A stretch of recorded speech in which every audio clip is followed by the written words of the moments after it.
सुबह पहले जैसी ही थी। सूरज वही था, हवा वही, लेकिन काव्या वही नहीं थी। वह महल की छत पर खड़ी थी। नीचे शहर जाग रहा था। दुकानें खुल रही थीं, घंटियां बज रही थी। लोग अपने अपने काम में लग चुके थे। सब कुछ सामान्य, और यही बात उसे अजीब लग रही थी। उसके भीतर एक खाली जगह थी। दर्द नहीं, उदासी नहीं, बस एक खामोश शून्य। मैं यहां पहले भी आई हूं, उसने खुद से कहा, लेकिन याद नहीं आया कब, किसके साथ। पीछे से कदमों की आवाज आई। अग्निराज। वह कुछ दूरी पर रुक गया, जैसे तय कर रहा हो कि पास आना ठीक है या नहीं। शहर शांत है, उसने कहा। लोगों ने रात के बाद बहुत कुछ खोया है। काव्या ने उसकी ओर देखा। चेहरे पर शिष्ट मुस्कान थी।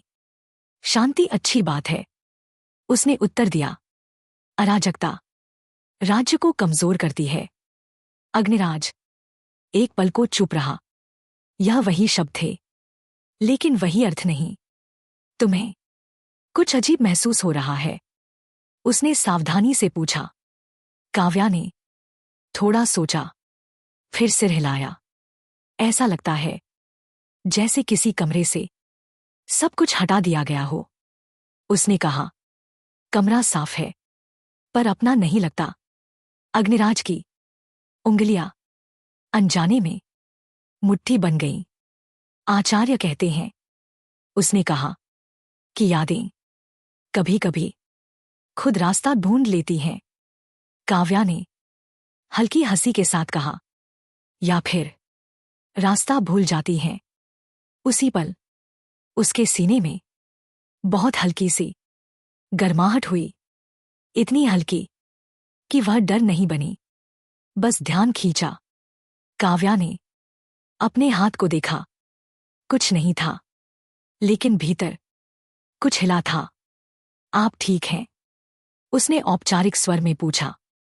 अग्निराज ने धीरे से सिर हिलाया। हाँ, उसने कहा। बस कुछ चीजें अभी भी जगती हैं। काव्या ने फिर से शहर की ओर देखा। दूर पुरानी दीवार के पास एक परछाई कुछ पल के लिए ठहरी, फिर गायब हो गई। काव्या की भौहें अनजाने में सिकुड़ गई। अजीब है, उसने कहा। मुझे नहीं पता क्यों, लेकिन ऐसा लगता है कि यह शांति बहुत देर तक टिकेगी नहीं। अग्निराज ने बहुत धीमे से कहा, नहीं टिकेगी। काव्या ने उसकी ओर देखा।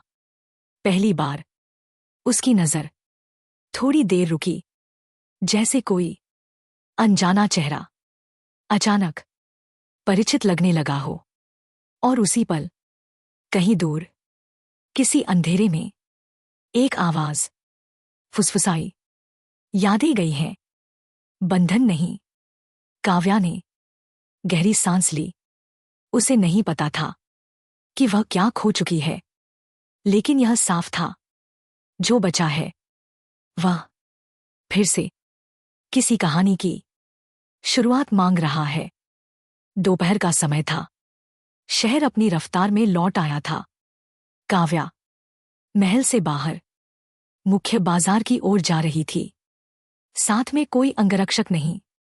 यह उसका अपना निर्णय था, लोगों के बीच रहना। उसने सोचा, शायद खालीपन को थोड़ा भर दे।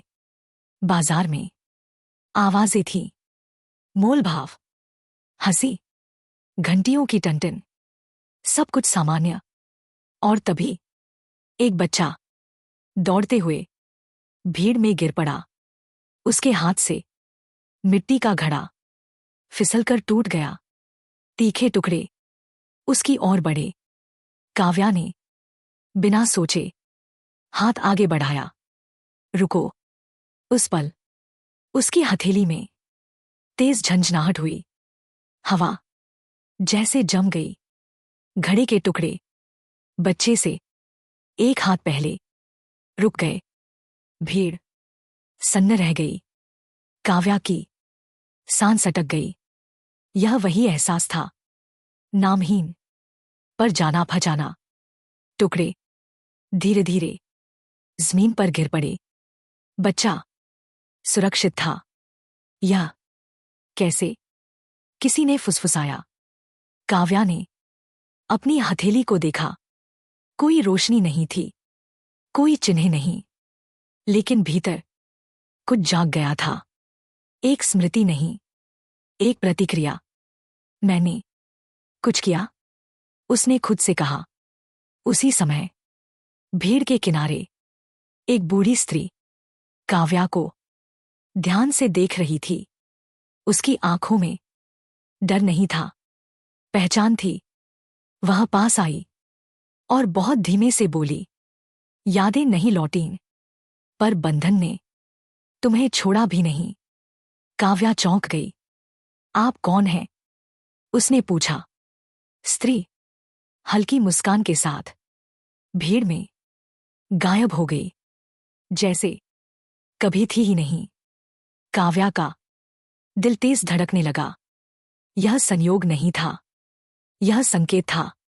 महल की ऊंची दीवारों से अग्निराज दूर से यह सब देख रहा था। उसकी आंखें बंद हो गई। तो यह शुरू हो गया, उसने खुद से कहा। काव्या ने बाजार की ओर देखा। वही जगह, वही लोग, लेकिन अब वह जानती थी, यादें भले न हों, पर शरीर सच को भूलता नहीं। और यह अनजानी प्रतिक्रिया किसी बड़े सच की पहली दस्तक थी। शाम ढलते ही शहर की रोशनी बदलने लगी। मशालों की लौ लंबी परछाइयां बनाने लगी। महल के नीचे पुरानी सुरंगों में एक गुप्त कक्ष फिर जाग उठा। पत्थर की दीवारों के बीच कुछ लोग खड़े थे। इस बार चेहरे ढके नहीं थे। छुपने का दौर खत्म हो गया। बीच में खड़े व्यक्ति ने कहा। आवाज ठंडी थी, लेकिन भरोसे से भरी। क्यों? किसी ने पूछा। बंधन अब भी मौजूद है। वह व्यक्ति धीरे धीरे आगे आया। मशाल की रोशनी उसके चेहरे पर पड़ी। यह कोई अजनबी नहीं था, क्योंकि उसने कहा, अब वह यादों से नहीं, आदत से काम करता है। कमरे में हल्की हलचल हुई। काव्या, उसने नाम लिया। अब जानती नहीं, पर महसूस करती है। एक और आवाज उभरी। और अग्निराज, नेतृत्व करने वाला, हल्का सा मुस्कुराया। वह डरता है, उसने कहा, क्योंकि हर दिन उसे वही देखना पड़ता है जो वह खो चुका है। उसी समय महल के भीतर अग्निराज पुराने अभिलेखों के बीच खड़ा था। उसके सामने छाया संघ से जुड़ा एक खुला दस्तावेज पड़ा था। नाम, तिथियां और एक मुहर। वही मुहर जो आज दोपहर बाजार के पास काव्या ने देखी थी। तो तुम? उसने बहुत धीमे से कहा। अचानक पीछे से एक परिचित आवाज आई। हाँ, आवाज बोली। मैं। अग्निराज पलटा। सामने खड़ा व्यक्ति वही था जिस पर उसने सबसे ज्यादा भरोसा किया था। तुमने राज्य के लिए बहुत कुछ किया, उस व्यक्ति ने कहा। अब समय है उसे नया रूप देने का। अग्निराज की आंखें सख्त हो गईं। छाया संघ सिर्फ बाहर नहीं था, उसने कहा। तुम उसे अंदर से चला रहे थे। वह व्यक्ति शांत रहा, क्योंकि डर दीवारों से नहीं, चेहरों से फैलता है। महल के बाहर हवा अचानक और ठंडी हो गई। काव्या अपनी खिड़की के पास खड़ी थी। सीने में वही हल्की गर्माहट फिर उभरी, जैसे कोई उसे बुला रहा हो, नाम लेकर नहीं, एहसास से। उसने अंधेरे की ओर देखा। तुम कौन हो? उसने खुद से पूछा। दूर शहर की सीमा पर किसी ने हल्की आवाज में कहा, जल्द ही तुम मुझे पहचान लोगी। और उसी पल काव्या को एहसास हुआ, छाया समद खत्म नहीं हुआ है, उसने बस अपना चेहरा बदल लिया है। रात गहराने लगी थी। महल के गलियारों में दीपों की लौ अजीब तरह से कांप रही थी। काव्या अपने कक्ष में अकेली थी। खिड़की खुली थी, लेकिन हवा अंदर नहीं आ रही थी। सीने में वही गर्माहट इस बार रुकी नहीं, वह फैलने लगी। यह पहले जैसा नहीं है, उसने खुद से कहा। अचानक फर्श पर उकेरे पुराने चिन्ह हल्के हल्के चमकने लगे। काव्या के कानों में एक हल्की सी गूंज आई। शब्द नहीं, सिर्फ दबाव। उसने हाथ आगे बढ़ाया और उसी पल कमरा कांप उठा। दीप एक साथ बुझ गए। खिड़की के पर्दे तेज हवा में फड़फड़ाने लगे। काव्या की सांस तेज हो गई। रुको, उसने खुद से कहा। बस रुक जाओ। लेकिन शरीर अब आदेश नहीं मान रहा था। हथेलियों से एक अदृश्य लहर निकली। गलियारे में खड़े दो सिपाही पीछे की ओर लुढ़क गए। महल में हड़कंप मच गया। अंदर से आ रहा है, किसी ने चिल्लाया। अग्निराज तेजी से सीढ़ियां चढ़ता हुआ काव्या के कक्ष की ओर दौड़ा। जैसे ही वह दरवाजे तक पहुंचा, एक और झटका लगा। दीवार में दरार पड़ गई। काव्या, उसने पुकारा। अंदर काव्या घुटनों के बल बैठी थी, हाथ जमीन पर, आंखें बंद। उसके चारों ओर हवा घूम रही थी, जैसे कोई अदृश्य भंवर। मेरी बात सुनो, अग्निराज ने धीमे लेकिन मजबूत स्वर में कहा। सांस मिलाओ। काव्या ने आंखें खोली। उसकी पुतलियों में हल्की चमक थी। डर नहीं, असंतुलन। मैं नहीं रोक पा रही, उसने कहा। अग्निराज धीरे धीरे आगे बढ़ा। हर कदम सोचकर उसने अपनी हथेली उसकी हथेली पर रखी। उसी पल झटका और तेज हो गया। अग्निराज के सीने में दर्द उठा, लेकिन उसने हाथ नहीं हटाया। यादें नहीं है, उसने कहा, पर भरोसा है। काव्या की सांस एक पल को ठहरी, फिर धीरे धीरे लय में आने लगी। भंवर कमजोर पड़ा। हवा शांत होने लगी। काव्या थककर उसके कंधे से टिक गई। कमरा फिर स्थिर था। आचार्य रुद्रक दौड़ते हुए अंदर आए। उन्होंने चारों ओर देखा, फिर गंभीर स्वर में बोले, यह उभार संयोग नहीं है। अग्निराज ने पूछा, तो फिर? आचार्य ने काव्या की ओर देखा। बंधन नया रास्ता ढूंढ रहा है, उन्होंने कहा। और यह रास्ता यादों से नहीं, निर्णयों से बनेगा। काव्या ने धीरे से आंखें खोली। तो इसका मतलब? उसने थकी आवाज में कहा। अब मैं जितना चुनूंगी उतना ही बनूंगी। आचार्य ने सिर हिलाया। हां, उन्होंने कहा। और यही सबसे खतरनाक बात है। अग्निराज ने काव्या की ओर देखा। आज पहली बार उसकी नजर में डर के साथ आशा भी थी। लेकिन दूर महल की छाया में कोई यह सब ध्यान से देख रहा था और बहुत धीमे से बोला, अच्छा, तो अब खेल तेज होगा। महल का सिंहासन कक्ष आधी रात में भी जाग रहा था। मशालों की लौ दीवारों पर लंबी परछाइयां बना रही थी। अग्निराज अकेला खड़ा था। तलवार म्यान में थी, लेकिन चेतना पूरी तरह सतर्क। दरवाजे अपने आप धीरे धीरे खुले। कदमों की आवाज आई, न तेज न डरपोक। राजा, एक शांत आवाज गूंजी। इतने वर्षों बाद आखिरकार हम आमने सामने हैं। अग्निराज ने पीछे मुड़कर देखा। सामने वही व्यक्ति था, बिना नकाब, बिना छुपाव। मैं तुम्हें कई नामों से जानता था, अग्निराज ने कहा, पर छाया संघ का नेतृत्व, यह मैंने नहीं सोचा था। वह व्यक्ति हल्की मुस्कान के साथ बोला, क्योंकि तुम हमेशा बाहरी दुश्मन ढूंढते रहे, असली बदलाव अंदर से आता है। अग्निराज के स्वर में कठोरता थी। तुमने बंधन को हथियार बनाने की कोशिश की। नहीं, उसने उत्तर दिया, मैंने उसे आजाद करने की कोशिश की। दोनों के बीच कुछ पल की चुप्पी छा गई। फिर कक्ष के दूसरे छोर पर हवा हिली। काव्या दरवाजे पर खड़ी थी, चेहरा शांत, लेकिन आंखों में स्पष्ट निर्णय। तुम दोनों, उसने कहा, बंधन की बात ऐसे कर रहे हो जैसे वह तुम्हारी चीज हो।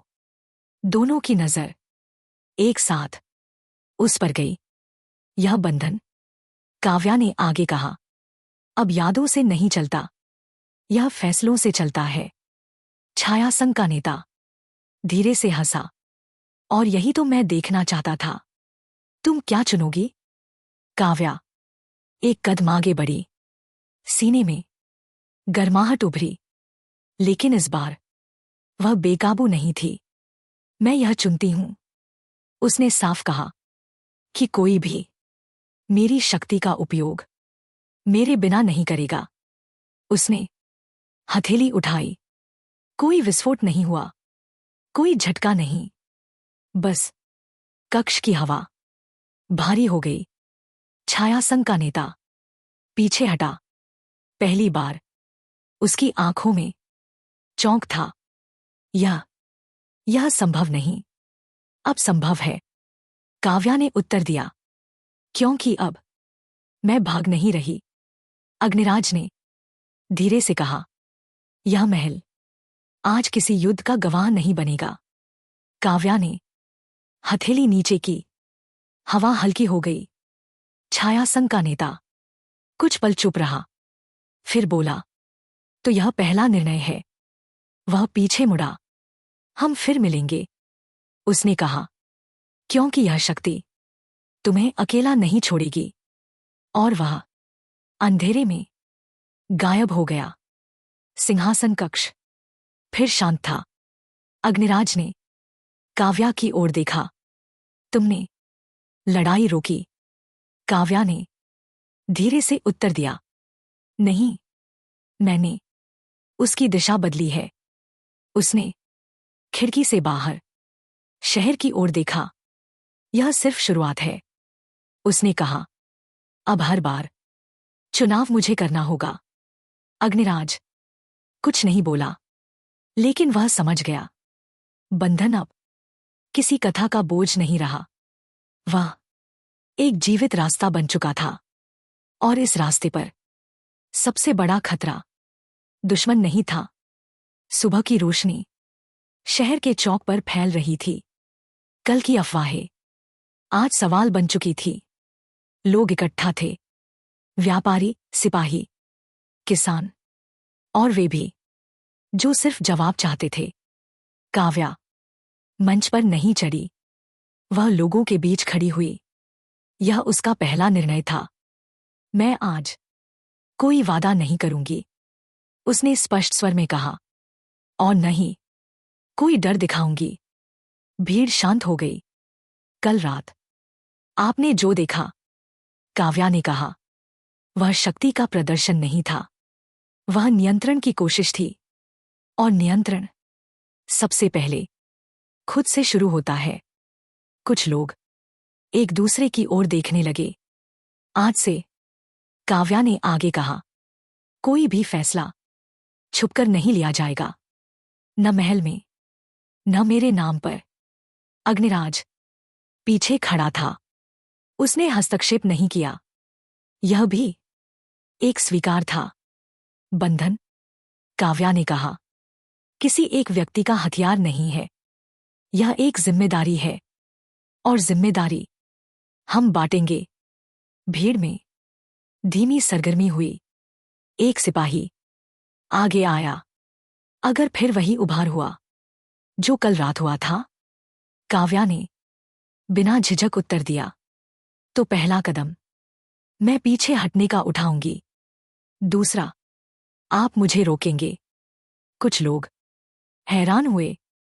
हाँ, काव्या ने दोहराया, क्योंकि अगर मैं नियंत्रण खोती हूं तो मुझे किसी देवता की तरह नहीं, एक इंसान की तरह रोका जाना चाहिए। भीड़ में पहली बार डर के साथ सम्मान भी दिखा। एक बुजुर्ग स्त्री ने धीमे से कहा, यह आदेश नहीं है, यह भरोसा है। काव्या ने सिर झुकाया। आज का मेरा निर्णय यही है, उसने कहा। मैं अकेली आगे नहीं बढ़ूंगी, और आप पीछे नहीं हटेंगे। कुछ पल कोई नहीं बोला। फिर किसी ने ताली बजाई, फिर दूसरी, फिर दर्जनों।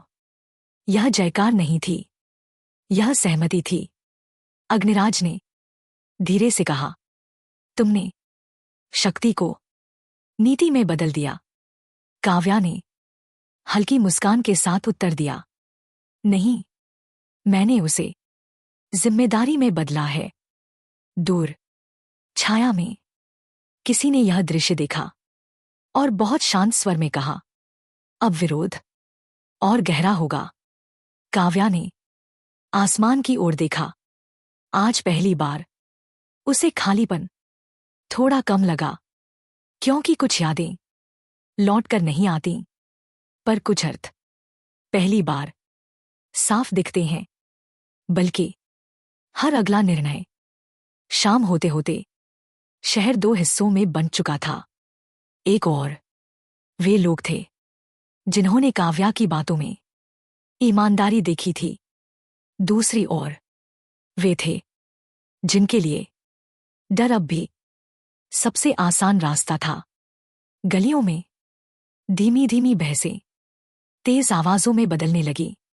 अगर वह खुद को रोकने की बात कर रही है, एक आदमी बोला, तो इसका मतलब उसे खुद पर भरोसा नहीं। या फिर दूसरे ने कहा, वह हम पर भरोसा कर रही है।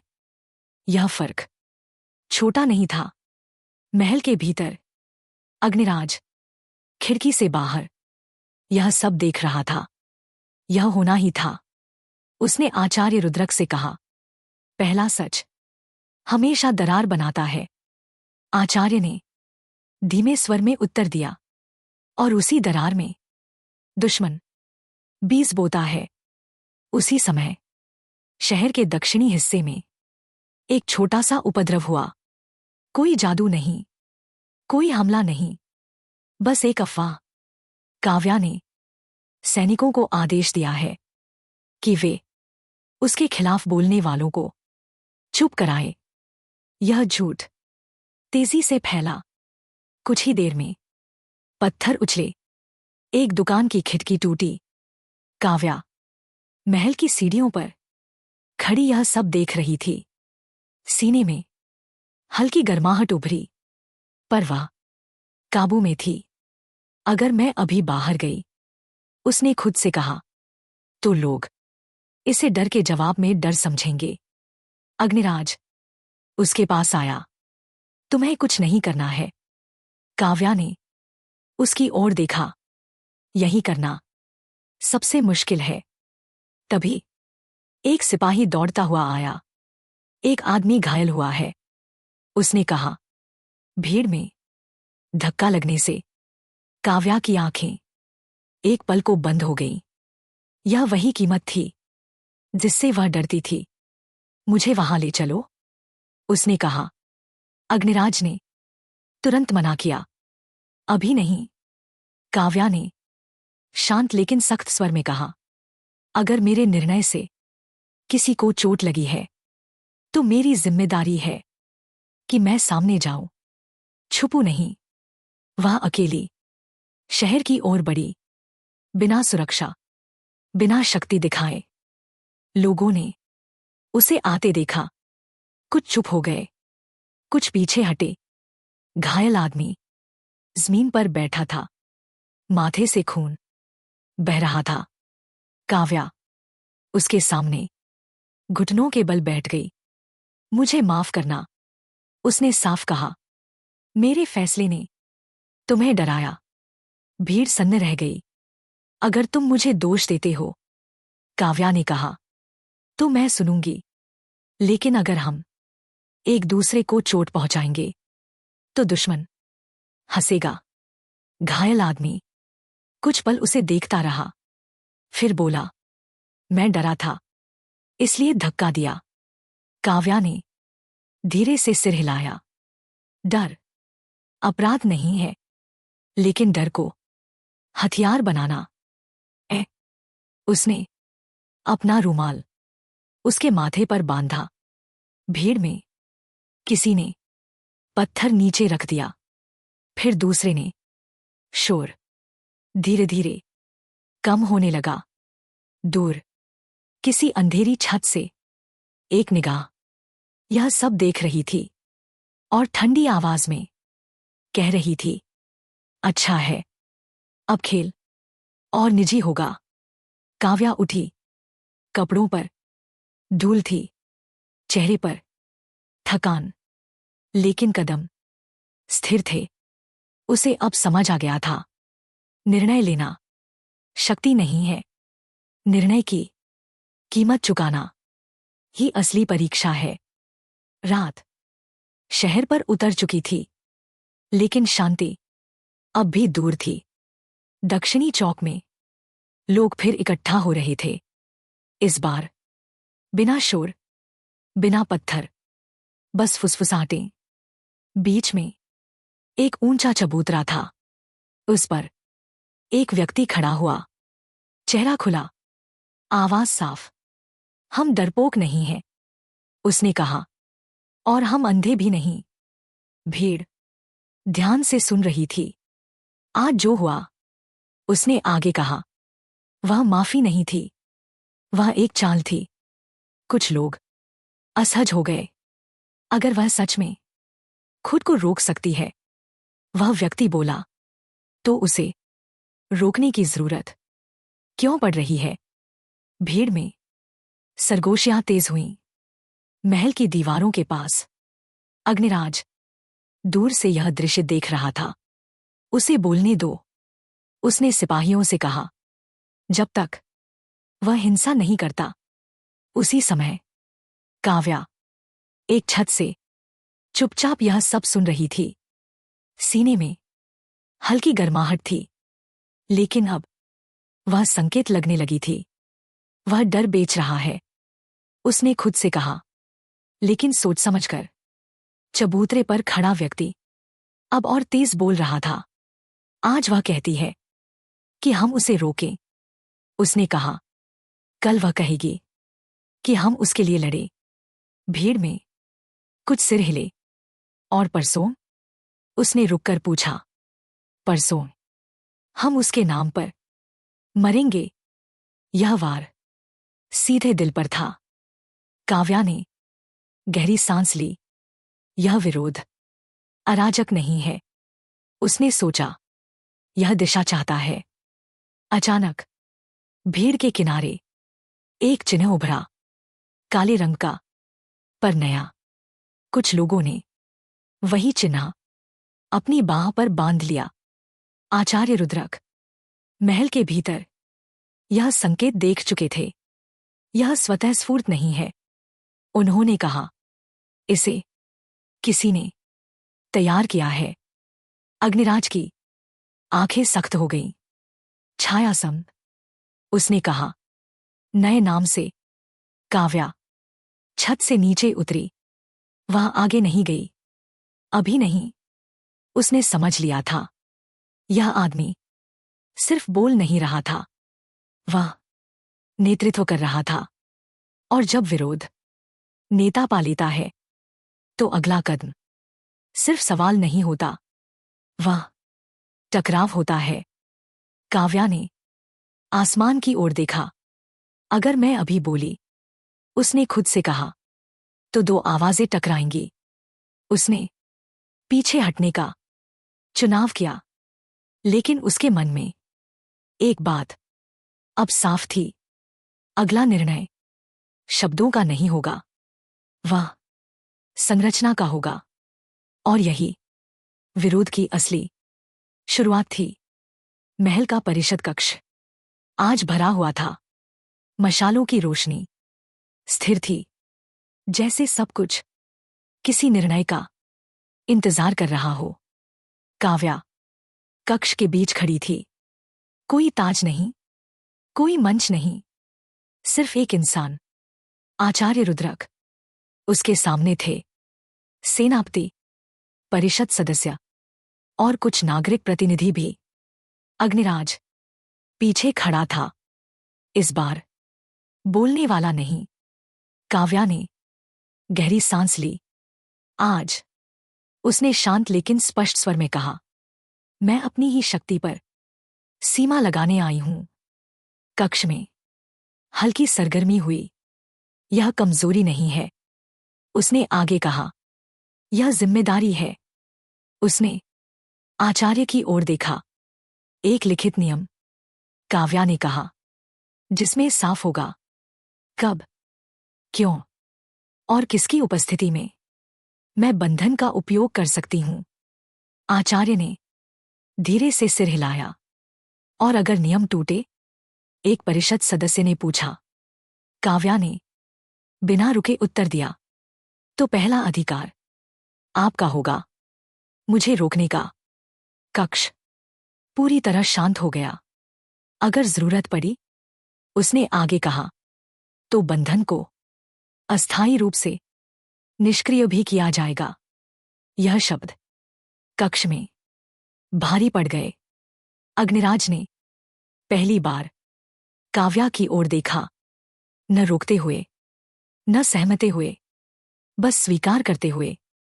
आचार्य ने धीमे स्वर में कहा, यह इतिहास में पहली बार होगा। काव्या ने हल्की मुस्कान दी, तो अच्छा है। इतिहास को शुरुआत पसंद है। एक नागरिक प्रतिनिधि आगे आया। और अगर दुश्मन हमला करे? काव्या ने उत्तर देने से पहले एक पल रुककर सबकी ओर देखा। तो मैं आपकी अनुमति से लड़ूंगी, उसने कहा। और अगर अनुमति न मिले, तो मैं आपके साथ भागूंगी। यह जवाब किसी ने उम्मीद नहीं किया था। कक्ष में किसी ने धीरे से कहा, यह शक्ति का त्याग है। काव्या ने सिर हिलाया, नहीं, यह भरोसे की घोषणा है। आचार्य रुद्रक ने फर्श पर एक साधारण सा चिन्ह बनाया, न चमकता, न डरावना। यह सीमा रेखा है। उन्होंने कहा, जब तक यह रहेगी, बंधन किसी एक का नहीं होगा। काव्या ने उस रेखा के भीतर कदम रखा और पहली बार सीने की गर्माहट शांत हो गई। जैसे शक्ति नाराज नहीं हुई, बस मान गई। बाहर शहर में यह खबर धीरे धीरे फैली। कुछ ने राहत की सांस ली, कुछ और नाराज हो गए। दूर दक्षिणी चौक की छाया में विरोध का वही नेता यह खबर सुन रहा था। उसके चेहरे पर मुस्कान आई। अच्छा, उसने बहुत धीमे से कहा, अब उसे वही बनना पड़ेगा जो वह बनने से डरती है। काव्या ने कक्ष से बाहर निकलते हुए आसमान की ओर देखा। आज उसने शक्ति नहीं छोड़ी थी। आज उसने खुद को चुन लिया था। लेकिन उसे पता था, हर सीमा किसी न किसी दिन परखी जाती है। रात बिना चेतावनी के आई। दक्षिणी चौक में अचानक शोर उठा। चीखें, दौड़ते कदम और जलती मशालें। सीमा टूट गई है, किसी ने चिल्लाया। काव्या ने शक्ति इस्तेमाल की है। यह झूठ जानबूझकर हवा में छोड़ा गया था। भीड़ भड़क उठी। महल में घंटी बजी। अग्निराज तेजी से खड़ा हुआ। यह वही पल है, आचार्य रुद्रक ने गंभीर स्वर में कहा। यह जाल है। वे चाहते हैं कि वह सीमा तोड़े। काव्या दरवाजे पर आ चुकी थी, चेहरा शांत, आंखें जागृत। मुझे वहां जाना होगा, उसने कहा। नहीं, अग्निराज ने तुरंत कहा। वे तुम्हें उकसाएंगे। काव्या ने धीरे से सिर हिलाया। इसीलिए दक्षिणी चौक आग और डर से भरा था। एक दुकान जल रही थी, लोग भाग रहे थे। बीच में वही विरोध का नेता, उसके पीछे कुछ चेहरे अब छुपे नहीं थे। छाया समद। देखो, उसने भीड़ की ओर कहा। यही होता है जब शक्ति को काबू में रखने का नाटक किया जाता है। काव्या भीड़ के बीच पहुंची। कोई मंच नहीं, कोई सुरक्षा नहीं। अगर तुम सच में सीमा में हो, नेता ने ऊंची आवाज में कहा, तो आग बुझाओ अभी। यह सीधा उकसावा था। सीने में गर्माहट तेज हुई। एक पल के लिए सब कुछ बहुत आसान लगने लगा। बस हाथ उठाना था। काव्या ने आंखें बंद की और हाथ नीचे रखे। नहीं, उसने स्पष्ट कहा, मैं आज शक्ति नहीं चुनूंगी। भीड़ चौंक गई। आग अब भी जल रही थी। एक बच्चा रोता हुआ फंसा था। काव्या दौड़कर उसके पास पहुंची। बिना शक्ति के उसने अपना दुपट्टा पानी में भिगोया, आग के बीच घुसी और बच्चे को बाहर निकाला। धुआं उसकी आंखों में भर गया। हाथ जल गए, लेकिन वह रुकी नहीं। लोग खुद आगे आए। किसी ने पानी फेंका, किसी ने आग रोकी। आग धीरे धीरे काबू में आ गई। विरोध का नेता एक कदम पीछे हटा। यह योजना में नहीं था, उसने बुदबुदाया। काव्या उसके सामने खड़ी थी, थकी हुई, जली हुई, लेकिन सीधी। तुम चाहते थे कि मैं सीमा तोड़ूं, उसने कहा, ताकि तुम सही लगो। उसने चारों ओर देखा। आज मैंने सीमा नहीं तोड़ी, काव्या ने कहा, और तुमने अपना चेहरा दिखा दिया। भीड़ अब खामोश थी। कुछ लोग नेता से दूर हटने लगे। छाया संग के चेहरे अंधेरे में खिसक गए। अग्निराज भीड़ के किनारे खड़ा, यह सब देख रहा था। उसकी आवाज भारी थी, लेकिन स्थिर। यह निर्णय याद रखा जाएगा। काव्या ने जले हुए हाथों को देखा। दर्द था, लेकिन भीतर अजीब सी शांति भी, क्योंकि आज उसने साबित किया था, सीमा कमजोरी नहीं होती, सीमा दिशा होती है। और यही उसकी अब तक की सबसे कठिन जीत थी। दक्षिणी चौक अब शांत था। जली हुई लकड़ी की गंध हवा में तैर रही थी, लेकिन शोर थम चुका था। सुबह की पहली रोशनी में लोग इधर-उधर खड़े थे, थके हुए, शर्मिंदा और सोच में डूबे। काव्या एक पत्थर की सीढ़ी पर बैठी थी। हाथों पर पट्टियां बंधी थीं। दर्द था, पर आंखों में स्थिरता थी। अगर वह शक्ति नहीं थी, एक युवक ने धीरे से कहा, तो फिर क्या था? काव्या ने सिर उठाया। यह निर्णय था, उसने उत्तर दिया। और निर्णय हम सबने मिलकर लिया। भीड़ में कुछ लोग एक दूसरे की ओर देखने लगे। विरोध का नेता अब चबूतरे पर नहीं था, वह किनारे खड़ा था, भीड़ से अलग, आवाज से दूर। उसके आसपास अब पहले जैसी भीड़ नहीं थी। तुमने आग नहीं बुझाई, एक बुजुर्ग ने उससे कहा। तुमने उसे भड़काया। नेता ने कुछ कहना चाहा, लेकिन शब्द निकल नहीं पाए। महल से अग्निराज और आचार्य रुद्रक चौक में आए। अग्निराज ने किसी को आदेश नहीं दिया, उसने बस चारों ओर देखा। आज से, उसने कहा, कोई भी समूह अकेले निर्णय नहीं लेगा। न महल, न विरोध। यह घोषणा नहीं थी, यह आमंत्रण था। आचार्य ने आगे बढ़कर कहा, हम एक अस्थायी परिषद बनाएंगे। नागरिक, सिपाही और प्रतिनिधि। भीड़ में हल्की हलचल हुई। डर नहीं, संभावना। काव्या धीरे धीरे खड़ी हुई।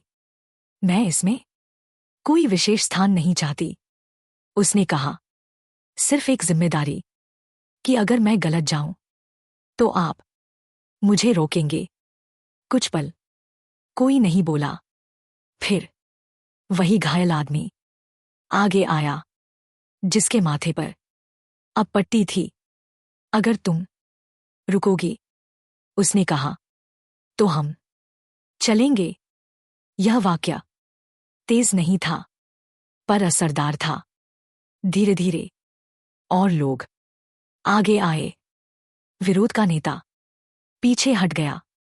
उसकी जगह अब कोई आगे नहीं आया, क्योंकि आज नेतृत्व किसी एक चेहरे में नहीं था।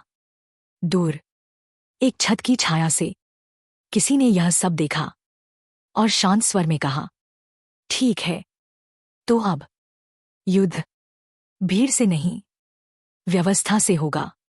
काव्या ने आसमान की ओर देखा। आज उसने शक्ति नहीं दिखाई थी, लेकिन उसने कुछ और खड़ा कर दिया था। एक असहज, नाजुक, लेकिन सच्चा गठजोड़। और यही छाया संघ के लिए सबसे खतरनाक बात थी। अस्थायी परिषद पहली बार महल के पुराने सभा कक्ष में बैठी। कोई सिंहासन नहीं, कोई ऊंच नीच नहीं, सब एक ही स्तर पर। यही समस्या थी, हमें सेना को खुली छूट देनी चाहिए। एक सेनाधिकारी बोला, डर अभी गया नहीं है, और डर ही तो समस्या है। एक व्यापारी प्रतिनिधि ने कहा, हर बार हथियार समाधान नहीं होते। बहस धीरे धीरे तेज होने लगी। काव्या बीच में नहीं बोली, वह सुन रही थी। हर तर्क, हर डर। अग्निराज ने एक पल में समझ लिया, सहमति बनाना शासन से कठिन है। मतदान, आचार्य रुद्रक ने कहा, पहला निर्णय मत से होगा।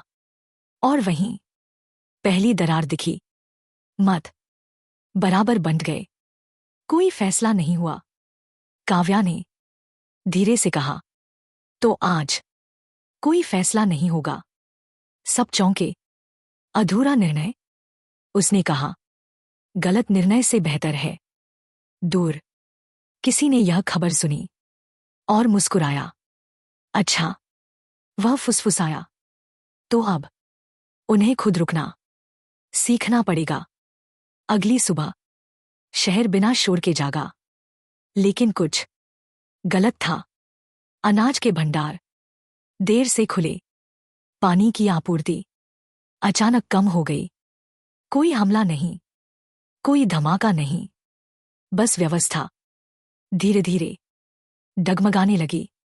यह संयोग नहीं है, आचार्य ने कहा। अग्निराज ने मानचित्र देखा। सब कुछ बहुत सटीक था। यह युद्ध सेना पर नहीं है, उसने कहा, यह भरोसे पर है। काव्या पानी की कतारों में खड़ी लोगों को देख रही थी। गुस्सा नहीं था, चिंता थी।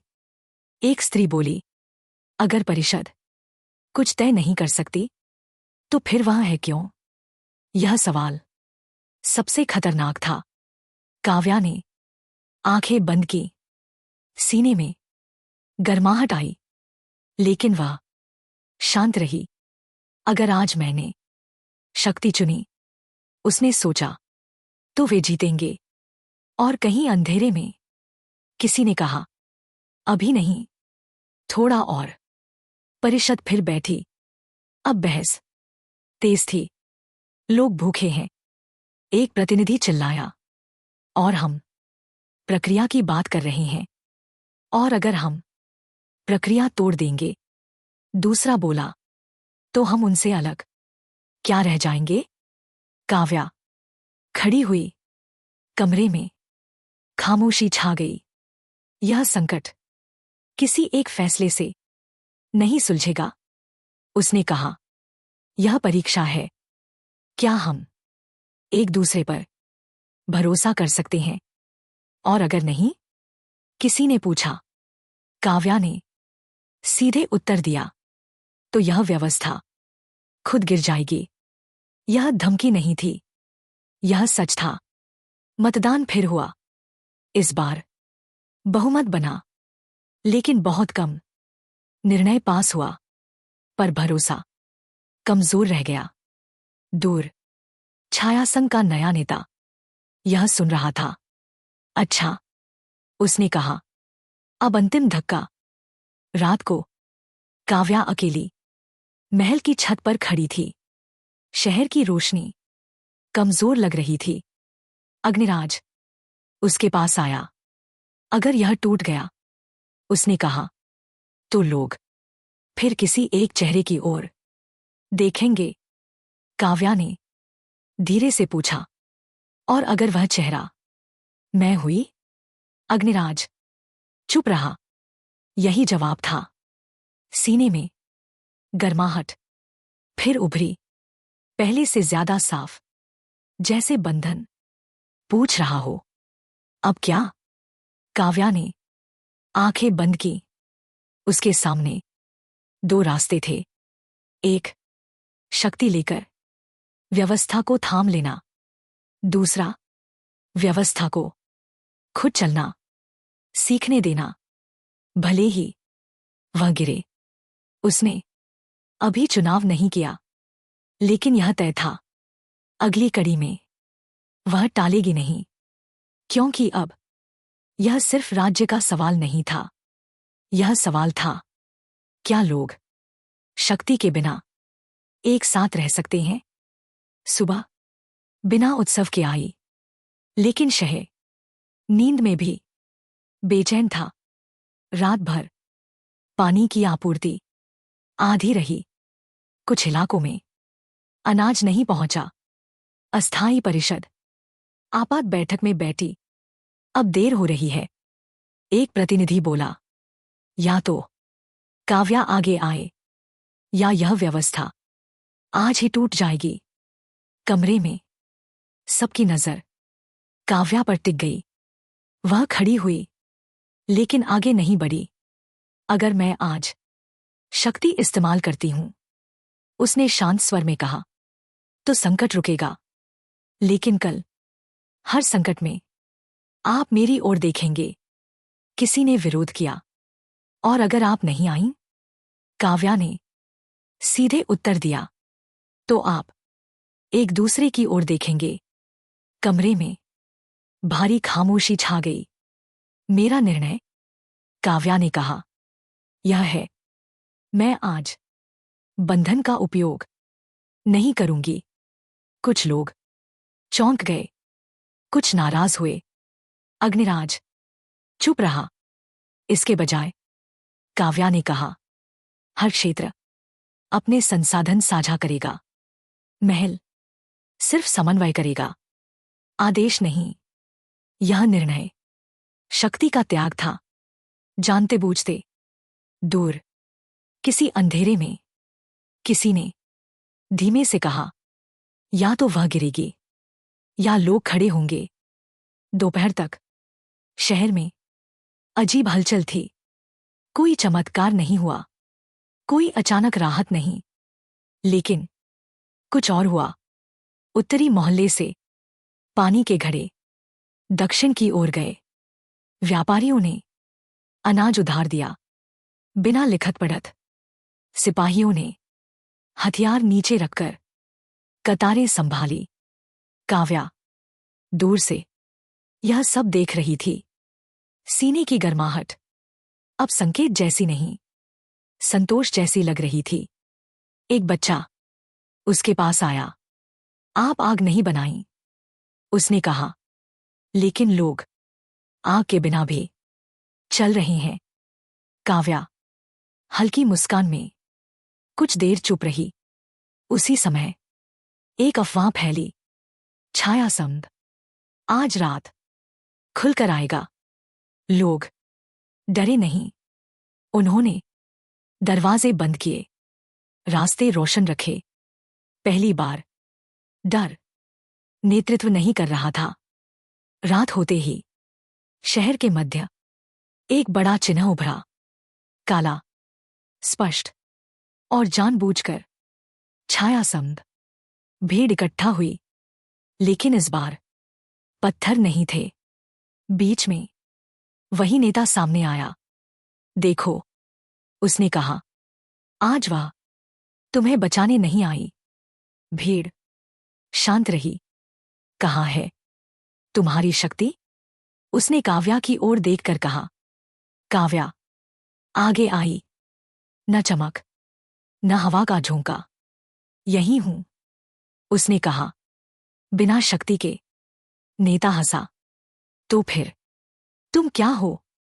काव्या ने चारों ओर देखा। लोग, सिपाही, बुजुर्ग, बच्चे, मैं। उसने साफ कहा, विकल्प हूं। भीड़ में सरगोशी हुई, डर की नहीं, समझ की। नेता का चेहरा सख्त हो गया। तो सुन लो, उसने कहा, अगर तुम बंधन नहीं बनोगी तो हम अराजकता बनेंगे। काव्या एक पल भी नहीं झिझकी। तो बनो, उसने कहा, क्योंकि आज लोग डर से नहीं, एक दूसरे से जुड़े हैं। भीड़ पीछे नहीं हटी। छाया समद पहली बार खामोश हुआ, क्योंकि यह वह युद्ध नहीं था जिसकी उसने तैयारी की थी। काव्या ने आसमान की ओर देखा। आज उसने शक्ति नहीं चुनी थी, और यही उसका सबसे बड़ा चुनाव था। रात असामान्य रूप से शांत थी। न नारे थे, न आग, न कोई खुला हमला, लेकिन शहर सिकुड़ रहा था। उत्तर के फाटक अपने आप बंद हो गए। दक्षिण की सड़क पर पहिए जाम हो गए। पश्चिम के कुओं पर पहरे बढ़ गए, बिना किसी आदेश के। यह हमला नहीं है, आचार्य रुद्रक ने धीमे स्वर में कहा। यह घेराव है। महल के मानचित्र कक्ष में दीप जल रहे थे। अग्निराज नक्शे पर झुका हुआ था। वे लड़ नहीं रहे, उसने कहा। वे शहर को रुकने पर मजबूर कर रहे हैं। काव्या खिड़की के पास खड़ी थी। बाहर कोई अफरातफरी नहीं दिख रही थी। यही सबसे खतरनाक था। लोग शांत हैं, उसने कहा, लेकिन इंतजार में सीने में गर्माहट आई। इस बार साफ चेतावनी की तरह। वे चाहते हैं कि मैं खुद आगे बढ़ूं, काव्या ने कहा, ताकि व्यवस्था टूटे और दोष फिर मुझ पर आए। अग्निराज ने सिर हिलाया। अगर तुम बाहर गई तो वे कहेंगे कि मैं नियंत्रण लेने आई। काव्या ने उसकी बात पूरी की। कक्ष में सन्नाटा छा गया। उसी समय एक दूत भीतर आया। अनाज मंडी बंद है, उसने कहा। व्यापारी कह रहे हैं उन्हें चेतावनी मिली है। किससे? अग्निराज ने पूछा। दूत कुछ पल चुप रहा, किसी नाम से नहीं, बस निशान से। काव्या की आंखें एक पल के लिए बंद हुईं। छाया समद, अब चेहरों से नहीं। उसने कहा, प्रणाली से बात कर रहा है। आचार्य ने गंभीर स्वर में कहा, यह अंतिम परीक्षा की तैयारी है। या तो तुम शक्ति चुनोगी या शहर अपनी सीमाएं सीखेगा। काव्या ने धीरे से कहा, और अगर शहर टूट गया? अग्निराज उसकी ओर मुड़ा, तो हम साथ में उठाएंगे। उसने कहा, लेकिन अगर तुम अकेली आगे गई तो वही होगा जो वे चाहते हैं। काव्या ने गहरी सांस ली। उसने पीछे हटने का नहीं, रुकने का निर्णय लिया। आज रात, उसने कहा, मैं कोई घोषणा नहीं करूंगी, कोई आदेश नहीं दूंगी। तो क्या करोगी? आचार्य ने पूछा। काव्या ने शहर की ओर देखा। बुझती रोशनियां, बंद होते रास्ते। मैं सुबह तक इंतजार करूंगी, उसने कहा, और देखूंगी कौन किसके साथ खड़ा है। दूर अंधेरे में किसी ने यह फैसला सुना और बहुत धीमे से बोला, ठीक है, तो सुबह हम तय करेंगे किसका धैर्य पहले टूटता है। शहर पूरी तरह चुप था, और यही तूफान से पहले की सबसे डरावनी खामोशी थी। सुबह धीरे आई, जैसे शहर खुद को जगाने से डर रहा हो। कोई घंटी नहीं बजी, कोई घोषणा नहीं हुई, लेकिन दरवाजे खुले थे। उत्तर के फाटक के बाहर लोग इकट्ठा थे, नारे लगाने नहीं, साथ खड़े होने। दक्षिण की सड़क पर पहिए अब भी जाम थे, पर लोगों ने कंधे आगे कर दिए थे। गाड़ियों को धक्का दिया जा रहा था। धीरे, साथ मिलकर। अनाज मंडी खुली नहीं थी, तो व्यापारियों ने अपने घरों से बोरियां निकाल ली। बिक्री नहीं। एक ने कहा, आज साझा। महल की छत से काव्या यह सब देख रही थी। सीने में गर्माहट उभरी, लेकिन यह आग्रह नहीं था, यह पुष्टि थी। उन्होंने चुना। उसने बहुत धीमे से कहा, अग्निराज उसके पास खड़ा था, तुम्हारे बिना। काव्या ने सिर हिलाया। यही जरूरी था। उसी समय एक दूत हड़बड़ाता हुआ आया, पश्चिम के कुओं पर। उसने कहा, लोगों ने पहरे बदल दिए हैं। छाया संघ के लोग अलग पहचान में थे, लेकिन पकड़ लिए गए।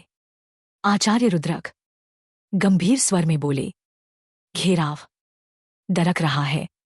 लेकिन तभी दूर शहर के एक कोने से धुआं उठा। कोई आग नहीं थी, बस एक संकेत। काव्या की आंखें वहां टिक गईं। वे पीछे हट रही हैं, उसने कहा, लेकिन खाली हाथ नहीं। अग्निराज ने पूछा, क्या मतलब? काव्या ने धीरे से कहा, वे अब शहर को नहीं, लोगों को तोड़ेंगे। नीचे चौक में वही विरोध का नेता फिर दिखाई दिया। इस बार ऊंची आवाज में नहीं, वह दो लोगों के बीच चुपचाप बात कर रहा था। नाम नहीं, संदेह बोता हुआ। देखो, वह कह रहा था, आज साथ खड़े हो, कल यही लोग तुमसे पहले खुद को बचाएंगे। कुछ चेहरे डगमगाए। काव्या ने गहरी सांस ली। अब मेरा इंतजार खत्म हुआ, उसने कहा। अग्निराज चौंका, तुम बाहर जाओगी? हाँ, काव्या ने कहा, लेकिन शक्ति के साथ नहीं। वह महल की सीढ़ियों से नीचे उतरी, लोगों के बीच खड़ी हुई। आज, उसने साफ आवाज में कहा, मैं यह देखने आई हूं किसे किस पर भरोसा है? भीड़ खामोश थी। विरोध का नेता उसकी ओर मुड़ा। और अगर भरोसा टूट जाए? उसने पूछा। काव्या ने बिना रुके उत्तर दिया। तो हम उसे जोड़ना सीखेंगे। यह जवाब लंबा नहीं था, लेकिन काफी था। कुछ लोग नेता से दूर हटे, कुछ काव्या के पास आए। छाया संग पूरी तरह नहीं गया था, लेकिन उसका सबसे तेज हथियार कमजोर पड़ गया था। डर। काव्या ने आसमान की ओर देखा। आज शहर ने पहली बार बिना आदेश के चलना सीखा था, और यही छाया संघ की सबसे बड़ी हार थी। क्योंकि जो लोग खुद चलना सीख जाते हैं, उन्हें घेराव से रोका नहीं जा सकता। सुबह अब पूरी तरह जाग चुकी थी, लेकिन शहर की हवा में एक बोझ था, अदृश्य, भारी। दक्षिणी सड़क के मोड़ पर भीड़ जमा थी। कोई शोर नहीं, कोई बहस नहीं। बीच में एक शरीर पड़ा था, एक युवक, वही जो कल गाड़ियों को धक्का देने वालों में सबसे आगे था। उसकी सांस रुक चुकी थी। आचार्य रुद्रक घुटनों के बल बैठे थे। उन्होंने धीरे से सिर झुकाया। यह दुर्घटना नहीं है, उन्होंने कहा। यह संदेश है। अग्निराज की मुट्ठियां भींच गईं। छाया सम, उसने धीमे स्वर में कहा। काव्या भीड़ चीरती हुई आगे आई। उसने उस युवक का चेहरा देखा। डर नहीं था, बस थकान और अजीब सी शांति। सीने में गर्माहट उभरी, इस बार दर्द के साथ। लेकिन वह फैली नहीं, भड़की नहीं, वह ठहरी रही। वे चाहते हैं कि मैं इसे रोकूं, काव्या ने बहुत धीमे से कहा, ताकि सब फिर मुझ पर निर्भर हो जाए। अग्निराज ने उसकी ओर देखा। और अगर तुम नहीं रोकोगी? काव्या ने भीड़ की ओर देखा। रोते चेहरे, कसे जबड़े और सन्नाटा। तो यह मौत बेकार नहीं जाएगी, उसने कहा। विरोध का नेता भीड़ के पीछे खड़ा था। उसकी आंखों में पहली बार असहजता थी। यह आग नहीं थी जिसे वह भड़का सके, यह शोक था। काव्या धीरे से नीचे बैठी। उसने युवक के माथे को छुआ। मैं तुम्हें वादा नहीं दे सकती, उसने स्पष्ट स्वर में कहा, कि और कोई नहीं गिरेगा। भीड़ सांस रोके सुन रही थी।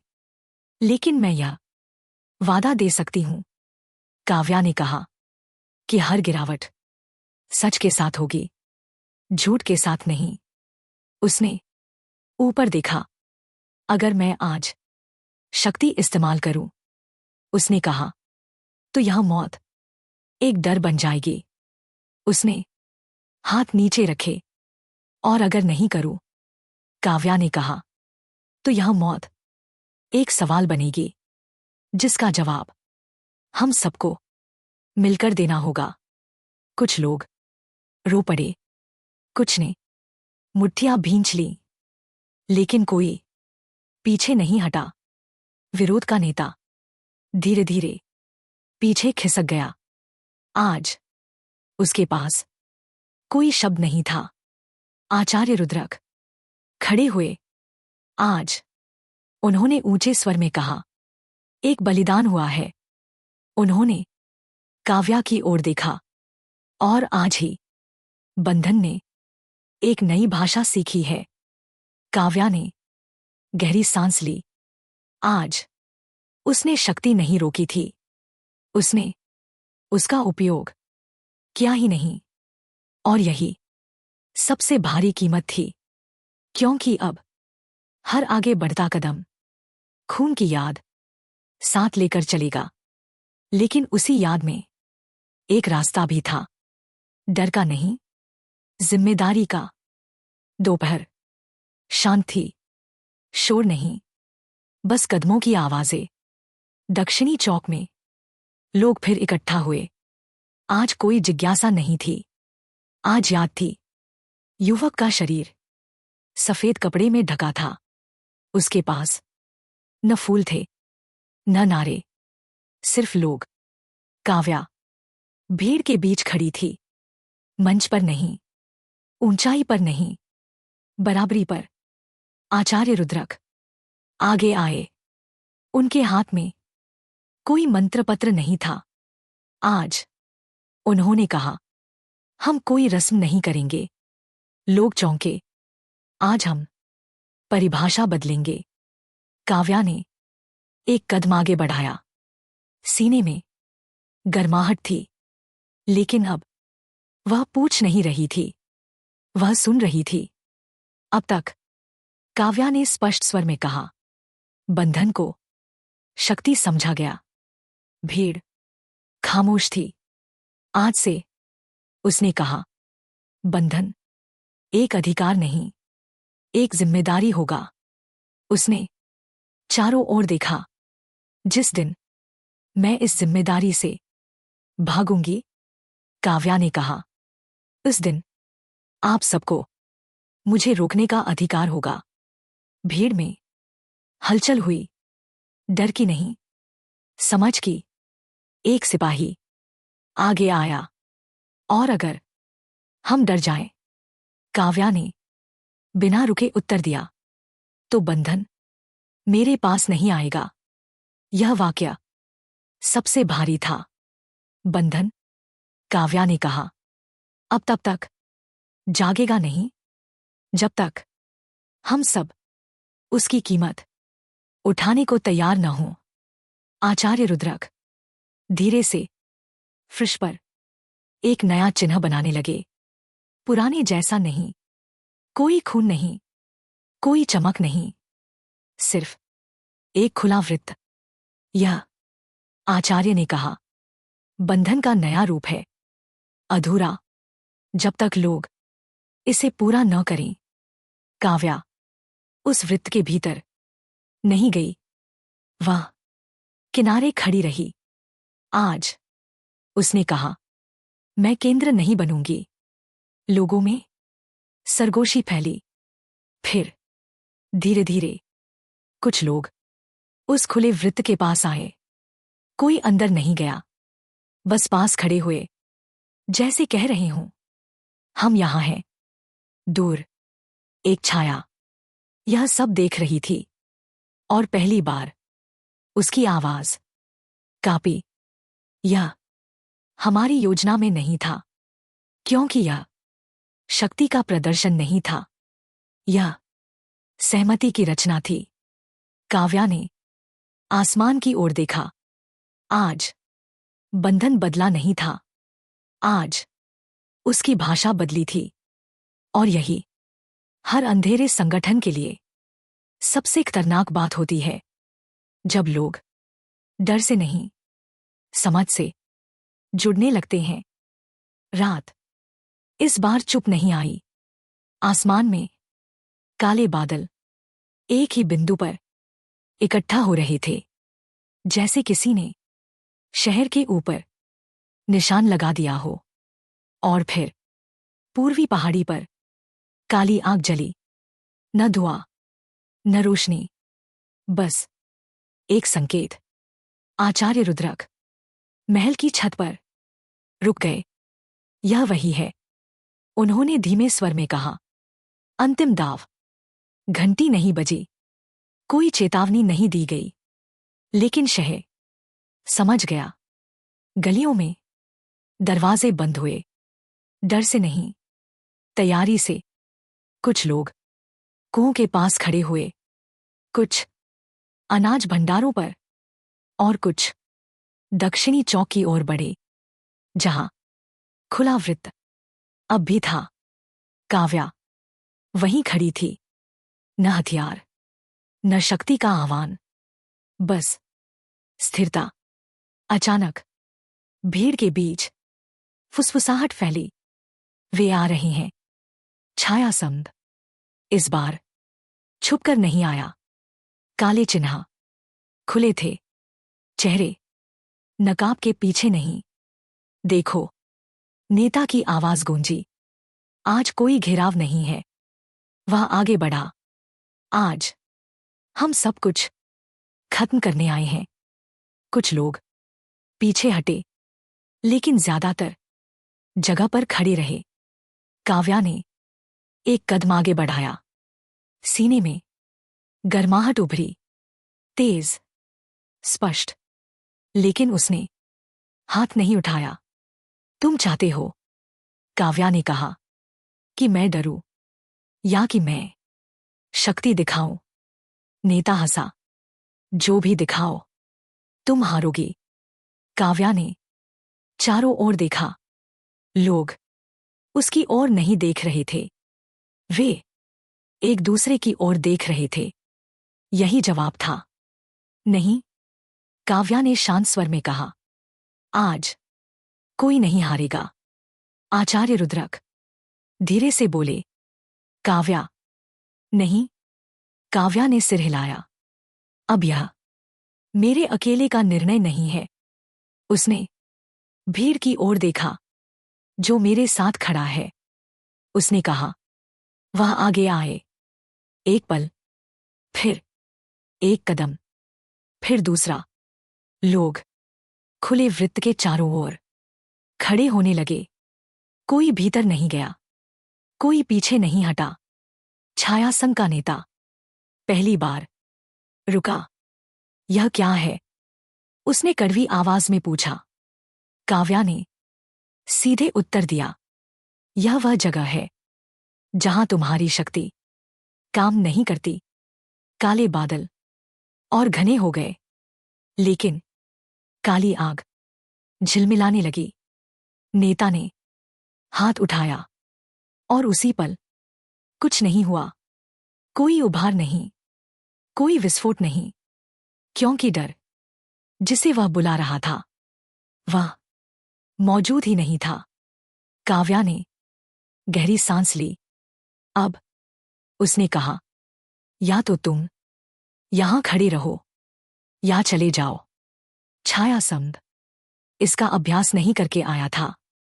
यह उसका सबसे बड़ा जुआ था, और वही फिसल गया था। लेकिन कहानी यहीं खत्म नहीं हुई थी, क्योंकि जब अंधेरा खुले में हारता है, तो वह अंदर की ओर भागता है। और यही अगली लड़ाई का संकेत था। काली आग बुझने लगी। छाया समद पीछे हट गया, खुले मैदान से, लोगों की नजरों से। लेकिन काव्या जानती थी, यह हार नहीं थी, यह दिशा बदलना था।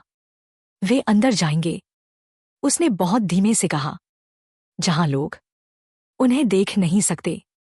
अग्निराज भीड़ से हटकर उसके पास आया। उसकी आवाज अब सख्त नहीं थी, सतर्क थी। महल, उसने कहा, परिषद, भंडार, वे वहीं वार करेंगे। और उसी पल महल के भीतर एक दरवाजा बंद हुआ। किसी ने अंदर से। पुराने अभिलेख कक्ष में एक दीप बुझा, फिर दूसरा। छाया नहीं, परछाया। एक व्यक्ति तेजी से कागजों के बीच हाथ चला रहा था। नाम मिटाए जा रहे थे, निर्णय बदले जा रहे थे। इतनी देर। पीछे से एक ठंडी आवाज आई। वह व्यक्ति रुका। लोग उम्मीद से ज्यादा देर तक डट गए। उसने कहा। आवाज धीरे से हंसी। तो अब उम्मीद को अंदर से खोखला करना होगा। परिषद कक्ष में हड़कंप मच गया। अनाज के आदेश बदल दिए गए हैं। एक प्रतिनिधि चिल्लाया।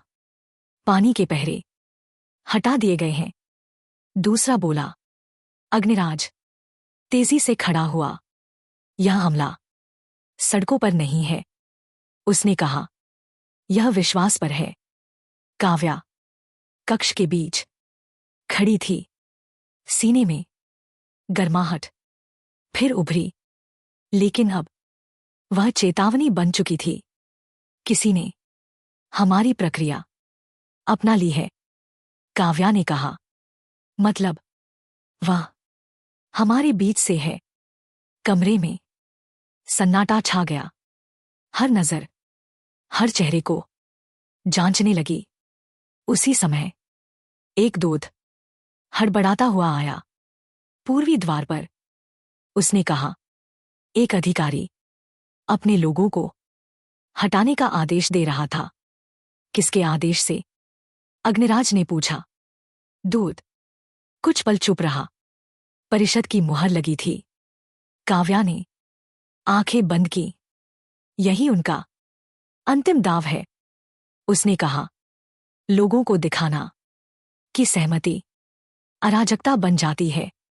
अग्निराज एक पल के लिए उसकी ओर देखा। और तुम? उसने पूछा। अब क्या करोगी?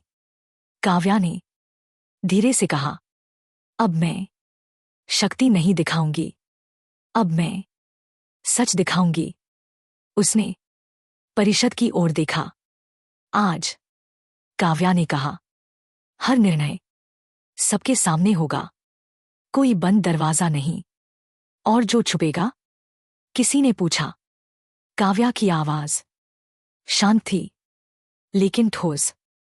वही अंधेरा होगा। महल के गलियारों में कदमों की आवाज तेज हो गई। किसी को पता चल गया था, अब छुपने की जगह खत्म हो रही है। और जब अंधेरा भीड़ में नहीं, कमरे में फंस जाता है, तो उसकी आखिरी सांस सबसे तेज होती है। महल का परिषद कक्ष आज पहली बार पूरी तरह खुला था। दरवाजे खुले, खिड़कियां खुली। कोई फुसफुसाहट नहीं, कोई गोपनीयता नहीं। लोग भीतर आ सकते थे, सुन सकते थे, देख सकते थे। यही सबसे बड़ा बदलाव था। अग्निराज कक्ष के एक ओर खड़ा था, तलवार नहीं, सिर्फ उपस्थित। काव्या बीच में खड़ी थी, न शासक की तरह, न नायिका की तरह, बस एक गवाह। आज, उसने शांत स्वर में कहा, हम किसी को सजा देने नहीं, सच देखने आए हैं। परिषद के सदस्य अपनी अपनी जगह खड़े थे, कुछ स्थिर, कुछ असहज। आचार्य रुद्रक एक पुराने अभिलेख लेकर आगे आए। ये आदेश, उन्होंने कहा, कल रात बदले गए थे। मुहर परिषद की थी, पर निर्णय परिषद का नहीं। एक व्यक्ति अनजाने में पीछे हटा, बस एक कदम। काव्या की नजर वहीं रुक गई। आप? उसने बहुत साधारण स्वर में कहा। कुछ कहना चाहेंगे? वह व्यक्ति हंसने की कोशिश करता है। यह व्यवस्था की गलती है। प्रक्रिया ही प्रक्रिया। काव्या ने बात काटी नहीं, बस दोहराई। तभी टूटती है जब कोई उसे छुपाकर इस्तेमाल करे। भीड़ में हलचल हुई। आचार्य ने अगला पत्र खोला।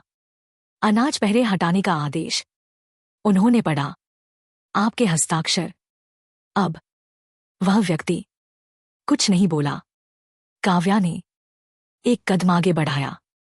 आपने सोचा, उसने कहा, कि जब लोग थकेंगे तो वे फिर किसी एक चेहरे की ओर भागेंगे। वह चुप रहा। आपने यह भी सोचा, काव्या ने आगे कहा, कि जब मैं शक्ति नहीं दिखाऊंगी तो मैं कमजोर लगूंगी। काव्या ने भीड़ की ओर देखा, लेकिन आपने यह नहीं सोचा। उसने कहा कि लोग एक दूसरे को देखना सीख लेंगे। उस व्यक्ति की आवाज आखिर निकली। तुम्हें लगता है यह टिकेगा? उसने तीखे स्वर में पूछा। बिना डर के, बिना शक्ति के? काव्या ने उसकी आंखों में देखा। नहीं, उसने साफ कहा, यह हमेशा नहीं टिकेगा। कक्ष सन्न रह गया। लेकिन काव्या ने कहा, यह हर बार फिर से बनाया जाएगा। यह वाक्य किसी निर्णय जैसा नहीं था, यह एक दिशा थी। आचार्य रुद्रक आगे आए। आपको, उन्होंने उस व्यक्ति से कहा, आज गिरफ्तार नहीं किया जाएगा। भीड़ चौंक गई। आपको, आचार्य ने कहा, जनता के सामने अपने हर निर्णय का जवाब देना होगा। अग्निराज पहली बार बोले, यही हमारा न्याय होगा। वह व्यक्ति धीरे धीरे बैठ गया। उसके पास अब कोई छाया नहीं थी। कक्ष के बाहर धूप फैल रही थी। लोग एक दूसरे की ओर देख रहे थे। पहली बार किसी आदेश के बिना काव्या ने खिड़की से बाहर शहर को देखा। यह पूर्ण नहीं था, यह सुरक्षित नहीं था, लेकिन यह सच था। और सच हमेशा शक्ति से ज्यादा भारी होता है। काव्या ने धीरे से कहा, बंधन अब किसी एक में नहीं है। उसने भीड़ की ओर देखा। वह हम सबके बीच है। आज कोई जयकार नहीं हुई, कोई उत्सव नहीं, लेकिन लोग चुपचाप अपने अपने रास्ते पर लौटे, जानते हुए कि रास्ता अब उनका है। और यही छाया संघ की असली हार थी।